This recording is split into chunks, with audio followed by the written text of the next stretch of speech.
আপনারা জানেন আমাদের সাথে চরম বৈষম্য করা হয়েছে। আর এই বৈষম্যর প্রতিবাদে আমরা দীর্ঘ ৩ মাস হলো আন্দোলন এবং এই রাস্তায় পড়ে আছি। দীর্ঘ আন্দোলন করে আমরা সফল হতে পারিনি। আন্দোলন করেছি এবং বিভিন্ন উপর মহলে বসে থাকা সকল লোকদের কাছে আমরা গেছি, আমাদের দাবিটা আমরা তাদের কাছে উপস্থাপন করেছি এবং আমাদের সাথে যে বৈষম্য হয়েছে এই বৈষম্য সকল প্রমাণ তাদের কাছে আমরা উপস্থাপন করেছি। তারা সকলেই আমাদের এই দাবিকে অযৌক্তিক বলতে পারেনি, সকলেই আমাদের এই দাবিকে যৌক্তিক বলে বলেছেন, তারা যৌক্তিক বলেছেন এবং তারা আমাদেরকে আশ্বস্ত করেছেন যে আমাদের একটা ভালো সমাধান দিবে। আমরা তাদেরকে বিশ্বাস করে আমরা তাদের আমরা তাদের আশ্বস্ত যে তারা করেছে আমরা বিশ্বাস করেছি, কিন্তু পরবর্তীতে দেখা গেছে যে তারা আমাদের বিশ্বাসের দামটুকু আমাদেরকে দেয়নি, বরং আমাদের সাথে ছলনা করা হয়েছে। আর এটা কতটা যন্ত্রণাদায়ক যে রাষ্ট্রে যারা দায়িত্ব নিয়েছে, যারা উপর মহলে বসে আছে, তাদের কাছে আমাদের সমস্যাটা উপস্থাপন করার পরেও তারা আশ্বস্ত করে আবার আমাদের সাথে প্রতারণা করে। এটা আসলে কতটা যন্ত্রণা, কতটা কষ্টে, এটা বোঝানো অনেক কঠিন। তারপরেও আমরা মাঠ ছাড়িনি, আমরা হতাশা হইনি, আমরা এখন পর্যন্ত মাঠে আছি। সর্বশেষ আমাদের যে পরিকল্পনা ছিল সেটা হচ্ছে আমাদের অনশন কর্মসূচি। আর এই অনশন কর্মসূচিতে আমরা দীর্ঘদিন ধরে আছি। আমাদের যে ভাই বোনগুলো আছে আপনারা দেখতেই পাচ্ছেন এরা কতটা কষ্টে আছে আর কতটা অসহায় হলে একটা মানুষ নিজের পরিবার, আপনজন, সংসার ছেড়ে এই রাস্তায় পড়ে থাকে।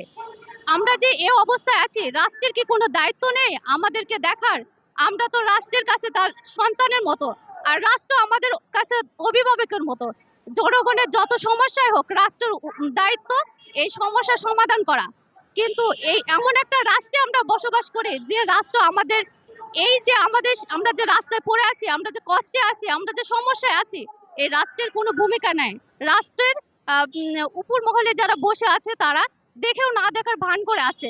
তাহলে রাষ্ট্র যদি আমাদের সাথে এরকম করে তাহলে আমাদের সমস্যাটা কে সমাধান করবে? আর আমরা কোথায় গেলে সমাধান পাবো? আমরা কি এই রাষ্ট্রের নাগরিক না?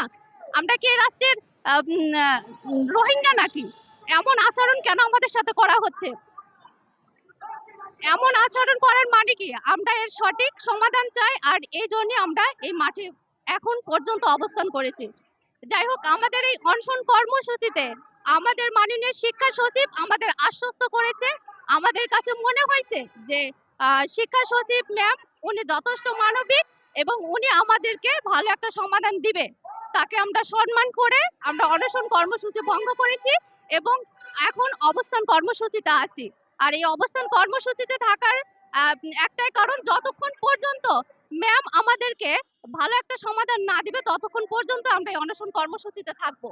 উনি যদি আমাদের ভালো একটা সমাধান দেয় তাহলে আলহামদুলিল্লাহ, আর যদি ভালো কোনো সমাধান না দেয়, সেও যদি আমাদের বিশ্বাসের দামটুকু না রাখে, তাহলে পরবর্তী আমাদের পদক্ষেপ কি হবে আমরা বলতে পারি না। তবে আশা আশা করি যে উনি আমাদের সাথে এমন কিছু করবেন না, আমাদের অবশ্যই ভালো একটা সমাধান দিবে এবং আমাদের ঘরে ফিরে যাওয়ার সুযোগ করে দিবেন। দেখুন, আমরা যারা এখানে পড়ে আছি, আমাদের এখানে যে ভাই বোনগুলো কষ্টে পড়ে আছে, এদের প্রত্যেকেরই দেখা যায় যে বয়স শেষের দিকে, আর এদের একমাত্র এই জবটা বা এই সনদটাই একমাত্র অবলম্বন। কতটা অসহায় হলে মানুষ নিজের পরিবার সংসার ছেড়ে এই অস্বাস্থ্যকর পরিবেশে রাস্তায় পড়ে থাকে।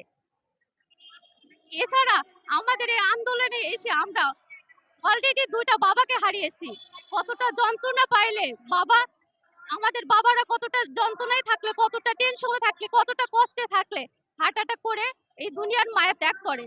অলরেডি আমরা 2টা বাবাকে হারিয়েছি। প্রথম যে বাবাকে হারিয়েছি সেই বাবা একটাই কথা ছিল মারা যাওয়ার আগে তার সন্তানকে নিয়ে, যে বাবা তুই যে আন্দোলন করতেছিস, এই আন্দোলনে কি তোর কাজ হবে?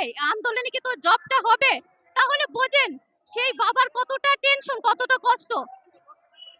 কষ্ট দিয়ে সে এই দুনিয়ার মায়ের ত্যাগ করেছে। একটা মানুষ দুনিয়া ছেড়ে চলে যাবে, এটা স্বাভাবিক, এটা আল্লাহ যখন যাকে ডাক দিবে সে তখন চলে যাবে, কিন্তু প্রত্যেকটা মৃত্যুর একটা উছিলা থাকে। আর সেই উছিলা যদি হয় আমাদের এই পরিস্থিতি, আমরা সন্তান যদি, আমাদের সন্তানের এই অবস্থা যদি সেই বাবার মৃত্যুর কারণ হয়, তাহলে আমরা সন্তানেরা কতটা কষ্টে আছি আর এটা কতটা যন্ত্রণা দেয়, এটা আসলে কাউকে বোঝানোর মতো না। তাই আশা করি আমাদেরকে এই যন্ত্রণা যেন আর না দেয়, আমাদেরকে যেন আর কোনো বাবাকে হারাতে না হয়। তাই মাননীয় শিক্ষা সচিব এবং শিক্ষা উপদেষ্টা, এনটিআরসি এর চেয়ারম্যান স্যার, সবার কাছে আমার আকুল আবেদন, আমাদেরকে একটা সঠিক সমাধান দিয়ে আমাদের ঘরে ফিরে যাওয়ার ব্যবস্থা করে দিন।